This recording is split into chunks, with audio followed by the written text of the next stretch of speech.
Have you checked the children? Your little master. Hi, I'm Chucky. Wanna play? Sometimes that is better. You're gonna need a bigger boat. Long days and pleasant nights, fellow travelers along the path of the beam. I am known on this level of the tower as Jaime and Fuego, and if you please, you join me here for a bit of palaver on Hail to Stephen King. That is right, y'all, and obviously, bienvenidos, welcome to the horror show. You are seeing this on a special day. Normally, my weekly worship of El Rey is on Saturdays, but Saturday here in the crazy year that has been 2020 just so happens to fall on Saturday, and so for that reason we've got some special coverage that we will be doing here at the horror show. Myself, Cecil, I'm hoping maybe some of the girls can get involved. Marcia and Susie, Robert will obviously be there as well. So yeah, we have something cool planned, but ironically enough, there is a different episode that I had scheduled for this week that is being pushed, and I'm not going to tell you guys what it is, but that's because we just had a brand new Stephen King short story drop. And so anytime I get one of these and it's just a surprise release like this, I always give it a review, always give some brief thoughts, and it's called On Slide in Road. Yeah, strange title, right? But, still very, very interesting in its regard.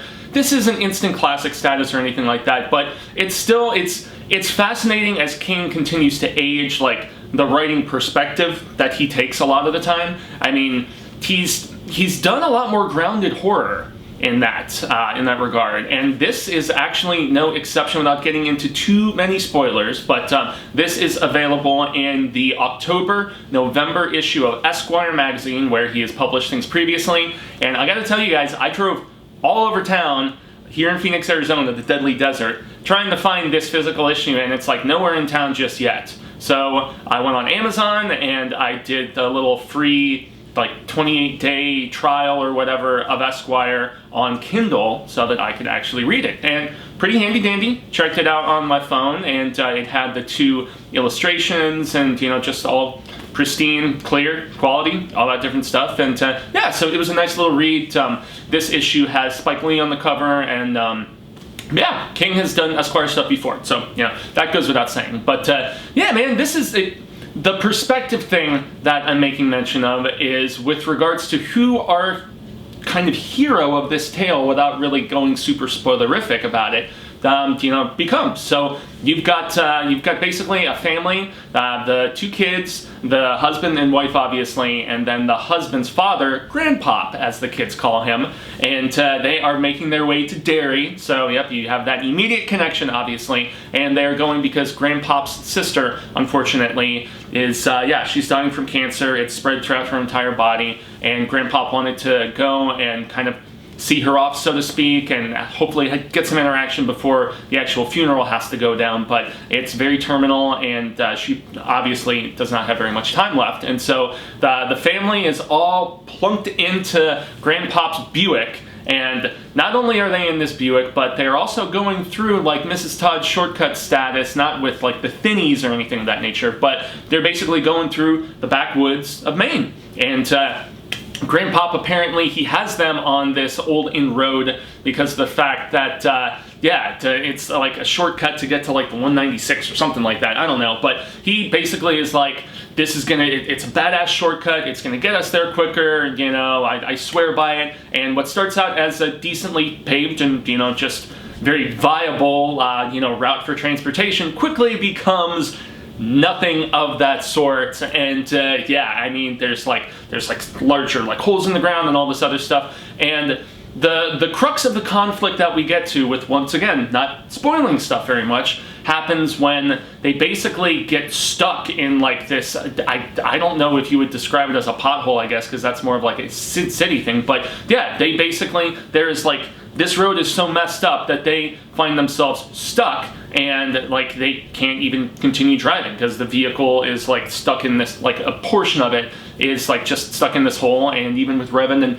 and trying to get work done, they are basically stuck. And so family gets out and they start exploring, and shortly before they actually have this vehicle, like, you know, just getting caught in this, like, proverbial trap of sorts, they drive by that actual old inn, and grandfather tells them that there's this, you know, I went on vacation there when I was a kid, and we had breakfast in the hotel room, and so he obviously has this fond memory, and King is very much looking at this story through the eyes of the grandpop in a lot of ways, and, you know, with having grandchildren of his own, you know, and you can definitely tell that he is just kind of, he's calming from those interactions with his grandkids, probably because I think they're all starting to get a little bit older now, or at least, like, I know Joe's kids are older, but yeah, so he's basically, you know, taking from that experience, and it's really sweet, you know, and also, like, kind of the crotchety nagginess of the grandfather as well, you know, oh, old man King, so on and so forth.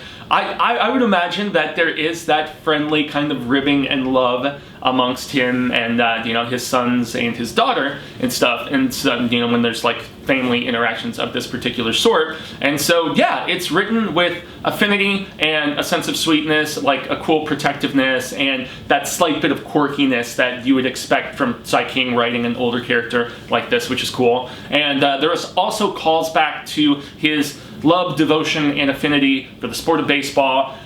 I unfortunately don't have that. I mean, I've checked out a little bit of the World Series here and there. I saw my buddy from Mike's Book Reviews, beloved Astros, almost redeeming themselves and, you know, doing it right.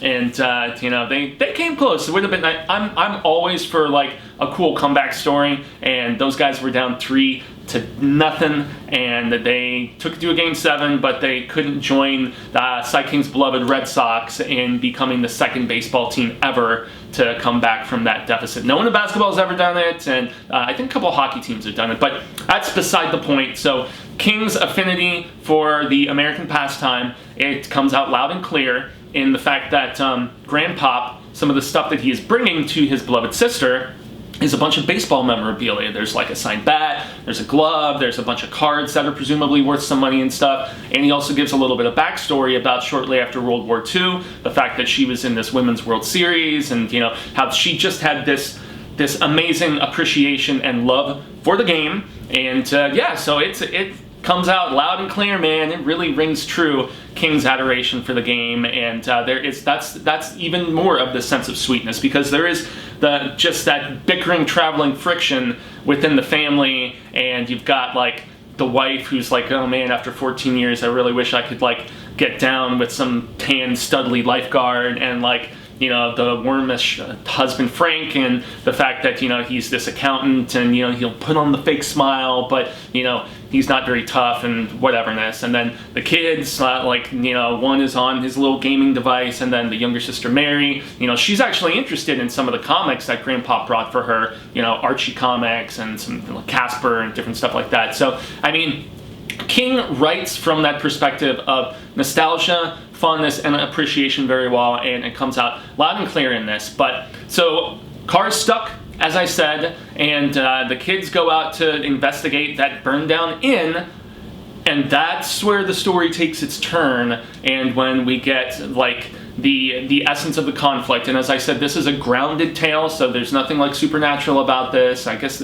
maybe that's a mild spoiler, because you see that there's some quotes that are in, like, larger bold from the story as I was scrolling through it on the Kindle, and it was like, you know, the kid looked into the blackness of the hole, and he wished he hadn't. And so, yeah, there's something that these kids see, this brother and sister duo, and the interaction that transpires afterwards, and the conflict that we basically have with a couple people after something that the kids see, and then things escalate, and that's where, you know, you have to see who's going to be daring and who's going to really just be brave enough to, you know, just take the lead in the situation and kind of nut up or shut up sort of thing. And it just so it happens to be Grandpa, and you know, he's a great character, and you know, I just really had that sort of appreciation. But once again, this is very similar to the tale. The title of it eludes me. The one with the older gentleman and the little dog and the crocodile. I think it was another one of the more recent King stories that he just threw online or in, like, a smaller publication or something like that. So, I mean, don't expect to come into this and get the crap scared out of you or be wowed, but I mean, it's still very solid, sweet storytelling. King's prose is observant and interesting, and you know, once again, I mean, you get a cool little dairy reference and all that stuff, and yeah, if you're into baseball, you'll definitely get a fondness right there, especially with something that happens in the third act at the end of the tale involving baseball equipment, without getting too much into it. So yeah, man, it's a cool little story, you know. It's always nice that King gives us these little horror bites, so to speak, to tide us over until you know, March 2nd, when Later comes out. And then, as he has also gone on record to say that there is another book that is coming out far later in the year. I'm assuming it'll be like a September or an October release. Anytime King puts something out in the spring, he's usually got something cooking for, you know, the fall or sometime in December. So yeah, on the old road, or yeah, on this road. It was it's a fun little read, and I do intend on picking up a physical copy once it's at least available here in the deadly desert of the Arizona. But for now, if you want to read this right now, as I said earlier, what I recommend doing is download the Kindle app on either your Android or your iOS, or you can download it to your Macintosh or your PC computer, and then you can sign up for a trial, and you can, yeah, and just read the story for free. And I have dropped in those two tire bits with all shredded up and stuff, as you can see. And also there is the cover for it, you know, where you see old Spike having this discussion with another just prolific director and stuff like that. And yeah, Esquire, I mean, sometimes people are like, they're like such a like proto-male magazine, and I guess they are to a degree, but I mean, it's not like the Cavalier, or, you know, even to a lesser degree, like, you know, Maxim, or like a Playboy or something like that. I know Playboy stopped having the nudity in it, and yet I think somebody was telling me recently that they brought it back because people were like, why the hell am I buying Playboy? For the articles, for the occasional Sai King short story that he debuts in there? And so maybe they were reverted back, I don't know. But Esquire, I mean, they're not on that sort of level. I do commend them for, at least in my estimation, a little bit more sophistication. So check out this short story, and if you have read it already, let me know in the comments below what you thought about it. And did you think it was just a sweet little read? Did you think it was a waste of time? I don't know. You know, just art is subjective, as I constantly contend on here. So yes, let me know what you thought, or if after watching this review, where I tried to spoil as little as possible, as I said, if this makes you more inclined to seek it out. So I have been Jaime and Fuego. I extend a grande gracias and thank you so very much, as we are quickly approaching 250 episodes of this show. I'm about to start here in 2021, my 5th year of King coverage. It's crazy. Got to give a shout out to Mike Kearns, Blue Gilland, Sarah Wagstaff, and Lou Sitzma. They were kind enough to take part in a panel called Stephen King on Screen, which was some palaver that we did through Skype, all about some of our favorite big screen and small screen adaptations. You can check that out at phoenixfearcon.com. It's exclusively available there through December 31st, and it's just $25 to get access to Cecil's panel with some of the most prolific fan filmmakers like Vince Santi and you know, various other talented peeps, and also to check out my panel. But there's a ton of other stuff. There's features, there's short films, there's more panels, there's workshops. I mean, and it really helps the local horror community here in Arizona that unfortunately had to shift to a virtual convention with how everything has gone. So yes, any sort of attention there, greatly appreciated. And yes, I've been Jaime and Fuego, all social media sectors, Twitter, Instagram, Facebook, here on YouTube, where I do have my own personal YouTube channel. Just got done reviewing the Apple Plus Sofia Coppola release, which is called On the Rocks. It's Bill Murray reteaming with the Lost in Translation writer and director.